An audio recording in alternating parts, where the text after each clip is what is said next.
Hello students, आज की इस वीडियो में हम सीखने जा रहे हैं स्पोकन इंग्लिश क्लास।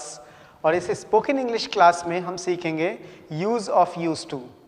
इस यूज़ टू को हम कैसे यूज़ करते हैं, सेंटेंसेस कैसे हम बनाते हैं और कौन से टेंस में हम बना सकते हैं, आइए जानते हैं। देखिए, यूज़ ऑफ यूज़ टू, इसका यूज़ हम करते हैं हिस्ट्री में। यानी हिस्ट्री हमारी होती है पास्ट, और पास्ट टेंस में जब हम इसको यूज़ करते हैं तो इसका जो सेंस निकलता है वो सेंस देता है ये कि हम अपनी हैबिट बताएं, पास्ट की हैबिट जो हम पहले किया करते थे अब नहीं करते। ऐसे सेंटेंसेस को बोलने के लिए या बताने के लिए हमें यूज़ का यूज़ करना होता है, यूज़ टू। यानी यूज़ प्लस टू और इसके साथ में एक और एक्शन लगाया जाता है जो हम किया करते थे या जिसकी हमें आदत होती थी। जैसे कि अब इसमें सेंटेंस हमारा बनेगा हिस्ट्री में, यानी पास्ट में, क्योंकि पास्ट की बात कर रहे हैं, हिस्ट्री की बात कर रहे हैं, हिस्ट्री की आदत की बात कर रहे हैं, तो फिर हमारा टाइम वर्ड भी डिड होगा। तो डिड की हेल्प से हम सेंटेंस बनाएंगे, जिसमें कि हम देखेंगे कैसे बनाएंगे। Did you use to take tea, यानी कि क्या तुम पहले चाय पिया करते थे, क्या तुम चाय पिया करते थे, ये तुम्हारी चाय पीने की आदत थी। इसको हम किसी भी हिंदी के वाक्य में ले सकते हैं, लेकिन इसका जो सेंस है वो हम देखेंगे कि इसमें पूछा जा रहा है कि पास की हैबिट, क्या तुम पहले चाय पिया करते थे। तो did you use to take tea. इसी तरीके इसका आंसर अगर हम देंगे यस में, तो देखिए यहाँ पर यस में हमने जब आंसर दिया तो yes I use to take tea.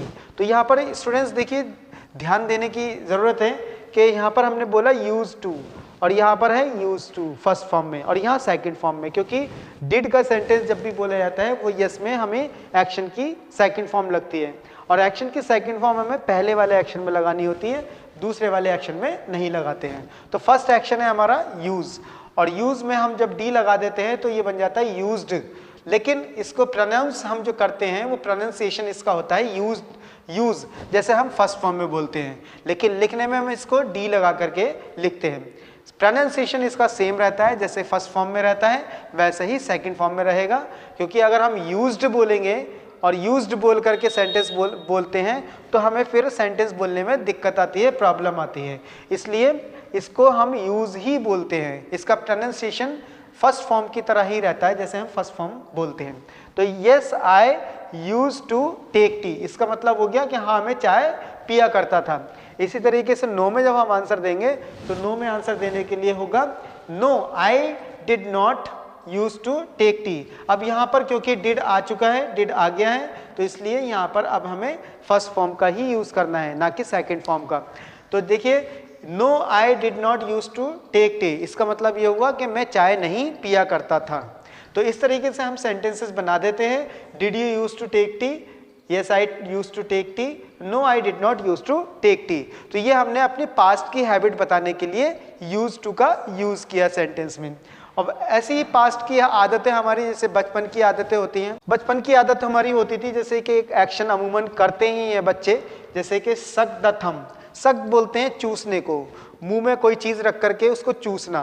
तो थम मतलब अंगूठा, ये हमारे हाथ का अंगूठा। तो इसको एक्शन को करने की अक्सर अमूमन हमें देखने को मिलता है कि बच्चे ऐसे एक्शंस करते हैं, सक द थम। तो इस एक्शन को जब हम पूछेंगे क्या तुम पहले अंगूठा चूसा करते थे, तो हम इसको पूछेंगे कैसे, did you use to suck the thumb. इसका आंसर होगा yes I use to suck the thumb, अगर हमारा यस में आंसर होगा, और नो में अगर हम आंसर देंगे तो उसका आंसर होगा no I did not use to suck the thumb. तो इस तरीके से हम इसका आंसर दे देंगे और ये सेंटेंस बन जाएगा, सेंटेंस में हमने यूज कर लिया। इसी तरीके से एक और एक्शन होता है स्टैमर। स्टैमर मतलब होता है हकलाना, हकला करके अटक करके बोलना। तो अब ऐसे ही अगर हम किसी से पूछें कि क्या तुम पहले हकलाया करते थे या बचपन में हकलाया करते थे, तो बचपन को हम बोलते हैं चाइल्डहुड। तो चाइल्डहुड अब किसी में लगा करके हम बोले did you use to stammer in your childhood, तो इसका आंसर अगर हम यस में देंगे तो yes I use to stammer in my childhood, और अगर इसका आंसर हम नो में देंगे तो no I did not use to stammer in my childhood. तो इस तरीके से ये सेंटेंस बन जाएगा। फिर आगे एक और एक्शन है यहाँ पर लिस्प। लिस्प बोलते हैं तुतलाने को। अक्सर बच्चे तुतलाते हैं, बचपन में तुतला करके बोल देते हैं, तो तुतलाने के एक्शंस को हम बोलते हैं लिस्प। अगर हम इस एक्शन को इसमें यूज करेंगे तो did you use to lisp in your childhood, yes I used to lisp in my childhood, और no नो में आंसर होगा I did not use to lisp in my childhood. तो इस तरीके से हम ये जो भी एक्शंस हम बात करेंगे अपनी पुरानी आदत के बारे में, पुरानी आदत के बारे में बताएंगे, तो हम यूज टू का यूज करके सेंटेंस को डिड में बना देंगे, डिड की हेल्प से हिस्ट्री में। तो कोई भी हम एक्शन लगा सकते हैं, कितने भी एक्शंस हो सकते हैं। तो आज की क्लास में बस इतना ही, यूज टू का use. I hope you have understood very well. Next class में मिलते हैं एक और नए शब्द के साथ, नए वर्ड के साथ, जिसको हम सीखेंगे। Thank you very much, have a nice day.